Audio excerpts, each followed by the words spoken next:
আকাশে উঠছে বিমান, কিন্তু নেই কোনো গর্জন। অবিশ্বাস্য মনে হলেও সত্যি, নাসার তৈরি নতুন প্রজন্মের সুপারসনিক জেট X-59 শব্দের দেয়াল ভাঙলেও রাখে নিস্তব্ধতা। স্থানীয় সময় মঙ্গলবার সকালে সূর্যোদয়ের পর ক্যালিফোর্নিয়ার প্লামডেলের Lockheed Martin Skunk Works facility থেকে আকাশে ওড়ে পরীক্ষামূলক বিমানটি। প্রায় ৩০ মিটার লম্বা এক ইঞ্জিনের এই জেট উত্তর দিকে ব্যাংক করে যায় এডওয়ার্ডস এয়ারফোর্স বেসের দিকে, যেখানে তার অবতরণের কথা ছিল। প্রথম ফ্লাইটে এটি সাবসনিক গতিতেই উড়ে, যা এই পরীক্ষায় প্রাথমিক ধাপ হিসেবে নির্ধারিত ছিল।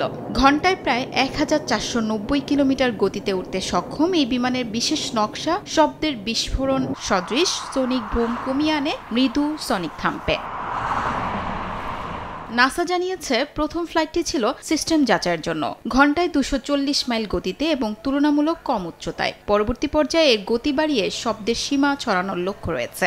গবেষকরা বলছেন, যদি এই প্রযুক্তি সফল হয় তবে ভবিষ্যতে জনবহুল নগরীর ওপর দিয়েও উঠতে পারবে সুপারসনিক বাণিজ্যিক বিমান শব্দ দূষণ ছাড়াই।